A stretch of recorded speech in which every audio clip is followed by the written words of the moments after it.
And we're back at the U.S. Army All-American Marching Band webcast. It's the night before the big halftime show, and which will be webcast right here at banddirector.com. And several people have asked us about if there's going to be a way to watch this after the live event. Yes, at banddirector.com there are archival buttons, and you can watch past shows and past interviews. So please come back to banddirector.com to see any of the action from the U.S. Army All-American Marching Band. And we have one of the really important people in the history of the group, and that's Lieutenant Scott Kelly from the Bethel, Connecticut area, and now of the U.S. Army. That is correct. And welcome here. Pleasure to be here. Thank you. It's quite a story that you have. You're a snare drummer that was made a member of this band, and then you were of the mind that you were going to be playing which bass drum? Yeah, I got a phone call saying, hey, you're in the band, that's great, congratulations. By the way, do you mind playing bass drum 3 for us? It's like, yeah, sure, no problem, great, learn something new, cool. And then right before I flew down here, I got another phone call saying, hey, someone else dropped out, we need you to play bass drum 2. Don't worry, you can learn the music on the plane, you'll figure it out. And we showed up in San Antonio. Yeah, so that must have been a long plane ride for you to learn the entire. Were you marching not up and down long the enough. aisle? It was not long enough. Got as far as I could. So you were the quick study for the week. Yeah, we all had to be. We showed up Wednesday night. We learned the first 7 sets of drill that evening. And that's 2008. That's right? 2008, and then we had Thursday to learn the opener, Friday to learn the closer. Did 1 full run through, maybe 2, and then we performed live on Saturday. That's how the first band went. Wow, incredible. Yeah. So you had already chosen the Army for a career somewhere before this happened in 2008. Is that right? Yeah, I had done Navy junior ROTC in high school. Got it. And I'd spoken to a couple of recruiters and my ROTC instructors about options in the military. Finally chose the Army and decided to go to Penn State and do Army ROTC.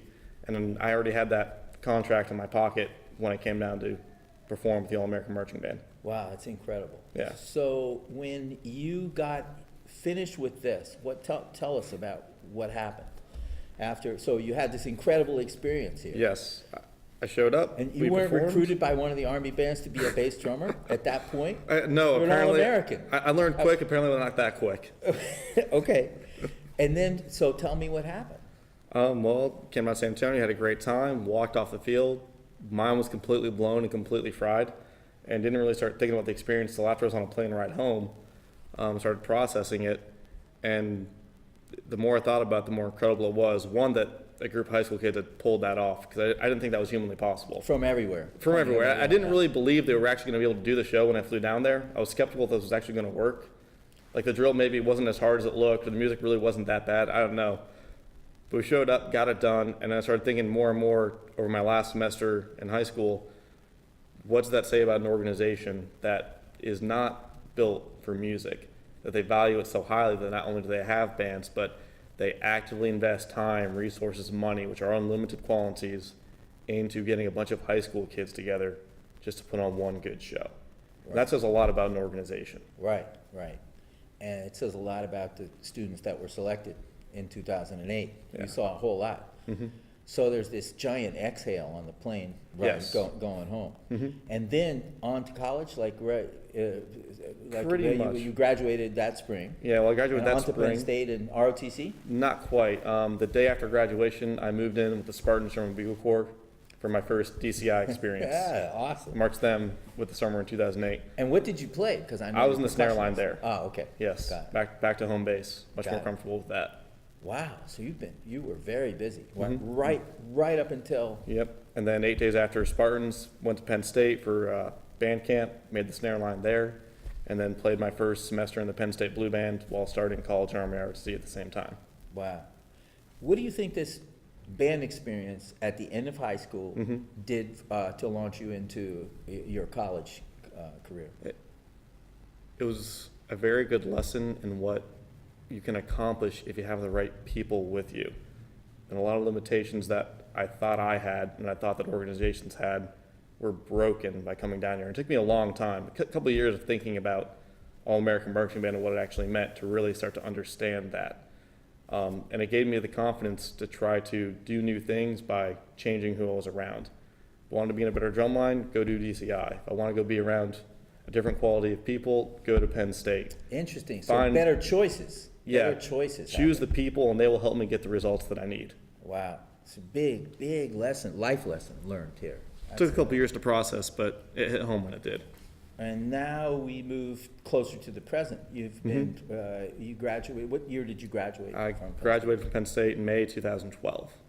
I see. And then active Army since then? Yep. Starting that summer? Yeah, 2 weeks later, reported for active duty at Fort Knox. Spent my first year training, bouncing between a few different posts, mostly Fort Benning in Georgia. Knocked out I was an infantry officer, chose that branch, got into it. So I got to do all the fun HUA stuff at first, like airborne school, air assault, ranger school, reconnaissance school. Spent a whole year doing a lot of stuff. It was great. Lots of long nights, no sleep, cold, wet rain. Awesome So time. perfect training to be a bass drummer in a marching Exactly. band. It was like, you know. All-American Marching Band and DCI were the best possible things I could have done to mentally prepare for what the Army expects you to do when you join the I infantry. totally understand. It lined I up know a lot of perfectly. bandsmen out there right now figured that out. That's amazing. Yes, the only thing that ever compared to anything the Army's put me through has been All-American Marching Band and that summer in DCI. And so that brings us up to right now. You're now at the grade of lieutenant. Yes. And you have a lot of things on your sleeves here. I got a few. So this is, it says that you are a ranger and you're from the mountain division, right? Yep, I'm assigned to a 10th Mountain Division out of Fort Drum, and I'm Ranger qualified. So aren't those the people that used to come down the ropes on the television broadcast of the football game? Yeah, you know, I've seen them here a few years, a couple of people doing that, but yeah, I think so. So might you be the first All-American band member to go down the rope? If I'm ever given the opportunity, I'd love to try it. We'll see what happens. I know Brian's working on it. That's awesome. That's really something. So we're about to see the kind of fast thinking and adaptability when the weather went bad and it was time to move inside quickly to an airplane hangar, aircraft hangar, and we're going to see the Thursday film. That's when that all happened. Yeah. And you've been here all week. Yes. So in a way, there's some sort of mascot quality that you have about you, about when it comes to this band. So you can't imagine this happening without you here, I think. Is that true? Well, I wouldn't go that far. I'm the guy that walks around when people start to freak out in the band or on staff or wherever. I'm like, listen, this could be a lot worse, and it would still be a great show. Don't worry, it's going to be fine. And they the band can handle That's it. what it said. It's that believability that thumpers have, bass drummers. They buy in, because I know bass drummers, they don't speak a lot, but when they do. No, not much. That's awesome. Especially when you're trying to learn your music. Let's watch Thursday, and we'll try to figure out how much duct tape does it take to put an entire football field down on a concrete floor. That'll be interesting. I haven't done the math on that. And I haven't. I played tuba. I played tuba really well, but the math part, not good. It's a good thing it only had 4 valves when I was growing up. I only played with 2 sticks. Yeah. Simple, and they only hit one thing. But you got promoted to second bass drum. But Yeah. you must be pretty good with the 2 sticks. I figured it out. Let's go to Thursday's tape. Dave Knox from banddirector.com.